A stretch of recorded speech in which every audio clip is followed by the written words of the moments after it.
Talk, ladies and gentlemen. Today is October the 15th, 2020. We're going to be talking about some NXT, not AEW, almost said AEW. We got some NXT to talk about because, ladies and gentlemen, they're talking about in 2 weeks, the Halloween Havoc event will be happening. And, ladies and gentlemen, we will see some matches on there, just like Rhea Ripley will be versing Raquel Gonzalez at Halloween Havoc. And ladies and gentlemen, there's going to be championship matches. There's going to be interesting matches on that show. So we had the Undisputed Era coming out, and ladies and gentlemen, they are talking about the thing about that Kyle O'Reilly is he's back to wrestling next week. He's going to be 100% next week, but Adam Cole still has injured ribs, so he won't be coming back for a couple weeks. Ladies and gentlemen, before we get to this, there's 2 things we want to talk about. Wait, is there 2 things? Oh yeah, they had to draft the last couple of people that did not get drafted. They told us who's going to be where. We have Lana will be going to Raw. The Riot Squad and Natalya will go to SmackDown. And Eric of the Viking Raiders will be on Raw. And Arturo Ruiz will be on Raw as well. One person, well, technically 2 people, but one is injured, so we know she will not be drafted. Whenever she's back, she could choose any brand where she wants to be at. And that's Mickie James. But ladies and gentlemen, one person that did not get drafted, and that's Andrade, and we don't know where he's going to be at. People are saying rumors that he's going to be on NXT. Go back to NXT. And Zelina is on SmackDown as well. I don't know if I told you guys that either. Zelina Vega is on SmackDown. Oh yeah, that was the 2nd draft pick. No, that was the 3rd. I don't know, but I know Zelina Vega is on SmackDown. So, ladies and gentlemen, we don't know what's going on with Andrade, but let's see what happens. Maybe we will find out. Maybe this week. Or next week, I meant. Because it's almost over the week. But, ladies and gentlemen, then we have... Ladies and gentlemen, we heard on October 14, 2020, we heard that John Cena got married. I don't know the woman, so I'm sorry, John, but I don't know who she is. But, ladies and gentlemen, John Cena got married in a private wedding. Congrats to John Cena for getting married for the 2nd time. Yeah, people are talking about that, but it doesn't matter how many times he got married. Congrats to John Cena. If he loves his woman, that's nice. I don't know, I'm trying to say. But ladies and gentlemen, now let's get to NXT. We had the Undisputed Era go in a tag team match to become the North contenders to verse the Breezango for the NXT tag team titles next week. It will be Undisputed Era versus Dana Burch and Owen Lorcan. Pretty decent match. It was enjoyable. But the winner of that match and new number contenders that will be versing Breezango next week is the Undisputed Era, Roderick Strong and Bobby Fish. Then we had the Cruiserweights in action. We had Jake Atlas versus Adonis. This is the guy the same guy that helped Isaiah Scott and failed because Isaiah did not win the championship. But this is the guy that helped Isaiah Scott at NXT TakeOver 31, not Leon Ruff. Man, they kind of look the same. I'm sorry to say it, but they look like the same. But Adonis is the guy that helped Isaiah Scott. Pretty decent match, not bad, but the winner of that match was Jake Atlas. But ladies and gentlemen, we have these Santos little goons, Walking Wild and Royal Medusa, trying to attack Adonis because what happened on NXT TakeOver? He tried to help Mr. Isaiah.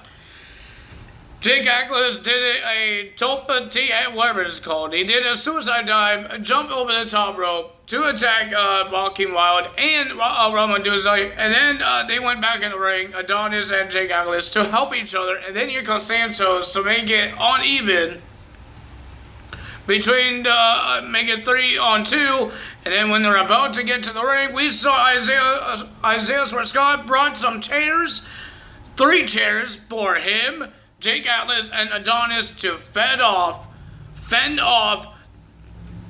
those guys, Santos and his goons. So it might be a 6-man tag team match, or maybe on 205 Live. I don't know. We will find out. Then we had a no one contendership. We had 2 no one contenderships, but this one was for the Halloween Havoc in 2 weeks. We had Candice LeRae versus Chauncey Blackheart. Pretty decent match like always. But the winner of that match was Candice LeRae because of the help of Hartwell. She was in the crowd. She was in the audience. And she gave Candice LeRae a metal piece that she could whack Chauncey Blackheart in the head and get the no one contendership. I hurt my hand.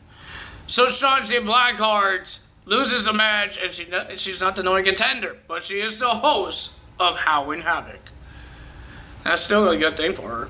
Then we have Imperium versus a new duo, Drake Maverick and Killian Dain. Well, Drake Maverick earlier, he was talking about their tag team. He went to a marketplace, or he made a marketplace, whatever it's called, market brand and stuff. He showed a picture of what they would look like, and I don't think Killian Dain liked the picture because he looked like a fat guy. That way everybody else wants to call him. You don't call people names. Don't call people names. And then you showed him some fabric. A gold one. A gold one. And a red fabric. And fishnets. Because it's Halloween and I guess fishnets are in now. Huh? And then they got a team name. The Furry and the Fury. Maverick is a Fury, and he started doing the punches, and he did not want to call Killian Dain the Furry, and he did not like it. And then he told Killian Dain that they have a tag team match. It will be Imperium versus Killian Dain and Drake Maverick, but Killian Dain told Drake Maverick, we better win. Before we get to that match, we had Toni Storm making a return to the NXT roster. And ladies and gentlemen, she versus Aaliyah of the Robert Stone brand. And guess what? Who won that match was Toni Storm. Then we had the Imperium versus Drake Maverick and Killian Dain. Pretty decent match. But ladies and gentlemen, Drake Maverick couldn't do a double team with Killian Dain because Killian Dain wanted to do it by himself. And they still have that stupid little song. I think it's a different new song, but Killian Dain doesn't like it. But ladies and gentlemen, it was a pretty decent match, but ladies and gentlemen, the winner of that match was Imperium. And then here comes Ever Rise coming out to taunt Drake Maverick and saying, where is your big friend? They went outside the ring, and he says, your big friend not even here anymore. And we just saw Mr. Killian Dain run past the camera and attack Ever Rise. And he told Drake, nobody could hit you but me. And he told Drake Maverick, let's go, and the song played again, and Drake Maverick won't stop dancing. Then our main event is for the North American Championship, Damian Priest versus Dexter Lumis. Pretty decent match, like I said all the time. It was a good match, but at the end, we saw Cameron Grimes attack Dexter Lumis while the referee was distracted. He did a cave-in on the apron. And ladies and gentlemen, we saw a one-handed chokeslam from Damian Priest to Dexter Lumis. He gets the win. And then Damian Priest was about to leave, and then he saw Cameron Grimes coming in the ring to try to attack Dexter, and then he got the reckoning onto Cameron Grimes. He was about to leave until Johnny got hit by the chair by Johnny Gargano, and I believe he got a super kick as well. Johnny Gargano and Candice LeRae was looking down at Damian Priest being hurt. Then the NXT general manager walk up behind them, says, I hope you guys feel good what you did, because Candice LeRae will have her match at Halloween Havoc against Io Shirai for the NXT Women's Championship, and Johnny will get a shot at the North American title as well as Halloween Havoc against Damon Priest. But he says the stakes is going to be higher. And he says, don't just ask me about it, ask the host of Halloween Havoc. And on the other side of the ring, on the podium that the Performance Center has, we saw Chauncey Blackheart telling the Garganos, your matches will be made by the wheel. Spin the wheel, make a deal. Ladies and gentlemen, if you guys don't know the Raw Roulette, every time they're on in Las Vegas, they have this Raw Roulette, or they do it on SmackDown as well. But they have this wheel, spins the wheel. Every match will have spin the wheel, but we only have 2 of them. So they're going to be spinning the wheel and see what stipulation they will be having in their championship matches. The Garganos is not happy. So ladies and gentlemen, if you guys enjoyed this video, hit the like button, leave a comment below, hit that subscribe button, hit that notification bell, and I will see you guys on Saturday for SmackDown Results, SmackDown's premiere, the first night after the draft. And let's see the new guys. Let's see.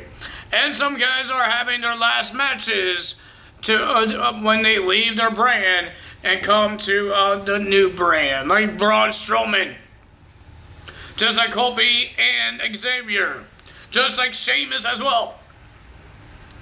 Those guys will be leaving, and let's see what happens next. That's all for me today. Tyler's out. See you guys on Saturday. Bye.